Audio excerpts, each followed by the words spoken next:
NABHൻ്റെ 6th edition സർട്ടിഫിക്കേഷന് വേണ്ടി ഒരുങ്ങുന്ന നിങ്ങൾക്ക് ഒരു സന്തോഷ വർത്തമാനമുണ്ടെന്ന് എനിക്ക് പറയാൻ. ഈ NABHൻ്റെ 6th എഡിഷൻ്റെ ബുക്ക് 6000 രൂപ കൊടുത്ത് നിങ്ങൾ മേടിച്ചു കഴിയുമ്പോൾ ഇത്രയും വലിയ കനത്തിലൊരു ബുക്ക് കിട്ടുമ്പോൾ പേടിച്ചു പോകും.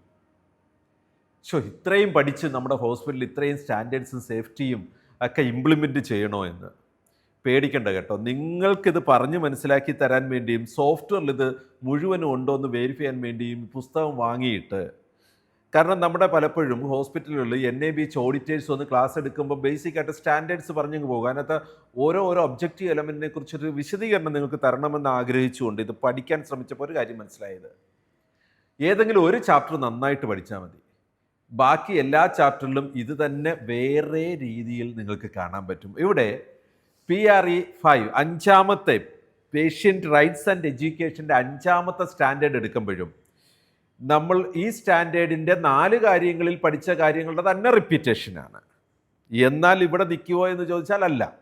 മാനേജ്മെൻറ്റ് ഓഫ് മെഡിക്കേഷനിലും കെയർ ഓഫ് പേഷ്യൻസിലും നമ്മൾ കണ്ട കാര്യങ്ങൾ തന്നെയാണ് 10 ഒബ്ജക്റ്റീവ് എലമെൻറ്റിൽ കൂടെ ആയിട്ട് PRE 5 ഇവിടെ വീണ്ടും നമ്മൾ ഡിസ്കസ് ചെയ്യുന്നത്. ഒരു കോർ ഒബ്ജക്റ്റീവ് എലമെൻറ്റും ഒരു അച്ചീവ്മെൻറ്റും ഒരു എക്സലൻസും 7 കമ്മിറ്റ്മെൻറ്റും ചേർത്ത് 10 ഒബ്ജക്റ്റീവ് എലമെൻ്റ് ഉള്ള ഒരു സ്റ്റാൻഡേർഡാണ്. വലുതാണെന്ന് തോന്നും, വലിയ വലിപ്പമൊന്നുമില്ല. നമ്മൾ ഇതുവരെ മനസ്സിലാക്കിയ കാര്യങ്ങളെല്ലാം ഇവിടെ നമ്മളൊന്ന് റിവൈസ് ചെയ്യുന്നു. ആ റിവിഷൻ പ്രോസസ്സിനകത്ത് നമ്മൾ കാണാൻ പോകുന്നത് ഈ ഒരു patient and family have a right to information and education about their health care needs എന്ന് പറഞ്ഞ ഈ ഒരു സ്റ്റാൻഡേർഡ്, അവരുടെ ഹെൽത്ത് കെയർ, അവരുടെ ആരോഗ്യ സംബന്ധമായ ആവശ്യങ്ങളുടെ കുറിച്ചുള്ള വിവരങ്ങൾ വ്യക്തമായി മനസ്സിലാക്കുന്നതിനും അവരെ എഡ്യൂക്കേറ്റ്, അവർക്ക് അതിനെക്കുറിച്ചുള്ള ഒരു അവയർനെസ് ഉണ്ടായി കിട്ടുന്നതിനും അവർക്ക് റൈറ്റ് ഉണ്ട് എന്നതാണ് 5ാമത്തെ സ്റ്റാൻഡേർഡ്. അതിൽ നമ്മൾ എന്താ കാണുന്നത്, അവർക്ക് മനസ്സിലാവുന്ന ലാംഗ്വേജിൽ പേഷ്യൻറ്റിനെയോ ഫാമിലിയോ നമ്മൾ ചെയ്യാൻ പോകുന്ന ട്രീറ്റ്മെൻറ്റിനെ കുറിച്ച് പറഞ്ഞ് മനസ്സിലാക്കണമെന്നും പേഷ്യൻറ്റിനും ഫാമിലിക്കും safe and effective use of medications, അതിൻ്റെ പൊട്ടൻഷ്യൽ സൈഡ് എഫക്റ്റുകളെക്കുറിച്ച്, അത് ആവശ്യമുള്ള കാര്യങ്ങളിൽ ഏതെങ്കിലുമൊക്കെ ഹൈ റിസ്ക് മെഡിസിൻ കൊടുക്കുന്നുണ്ടെങ്കിൽ അല്ലെങ്കിൽ ലാസ മെഡിക്കേഷൻസ് അവരുടെ കയ്യിലുണ്ടെങ്കിൽ അതിനെക്കുറിച്ച് വ്യക്തമായി പറഞ്ഞ് മനസ്സിലാക്കി കൊടുത്തിട്ടുണ്ടായിരിക്കണമെന്നും പേഷ്യൻറ്റിന് ഡ്രഗ് ഫുഡ് ഇൻട്രാക്ഷനെ കുറിച്ച്,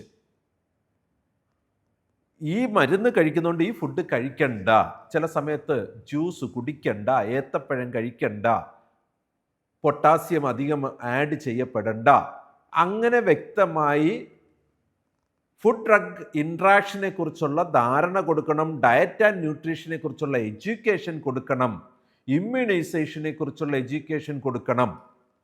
പെയിൻ മാനേജ്മെൻറ്റിന് ആവശ്യമുള്ള സാഹചര്യമാണ് പേഷ്യൻ്റെതെങ്കിൽ പെയിൻ മാനേജ്മെൻറ്റ് ടെക്നിക്കുകളെക്കുറിച്ച് വ്യക്തമായി അവർക്ക് പറഞ്ഞ് മനസ്സിലാക്കി കൊടുത്തിട്ടായിരിക്കണം.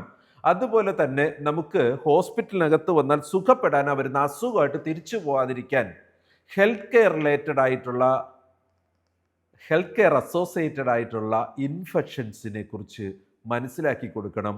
എവിടെയൊക്കെ ഹൈജീൻ പ്രോബ്ലംസ് ഉണ്ടാകും, നിങ്ങൾ ഇവിടുന്ന് അസുഖവും വാങ്ങി വീട്ടിലേക്ക് പോകാതിരിക്കാൻ എന്ത് ചെയ്യണം, അത് പേഷ്യൻറ്റിനും അത്തരത്തിൽ അസുഖങ്ങൾ ഉണ്ടാകാതിരിക്കണം, അവരുടെ ഫാമിലി മെമ്പേഴ്സിനും അസുഖങ്ങൾ ഉണ്ടായിരിക്കണം. അപ്പോൾ നമ്മുടെ ഹോസ്പിറ്റലിൽ ഹെൽത്ത് കെയർ അസോസിയേറ്റഡ് ഇൻഫെക്ഷൻസ് ഉള്ള പോസിബിലിറ്റീസിനെ കുറിച്ച് അവരെ എഡ്യൂക്കേറ്റ് ചെയ്യണം. അതുപോലെ തന്നെ അവരുടെ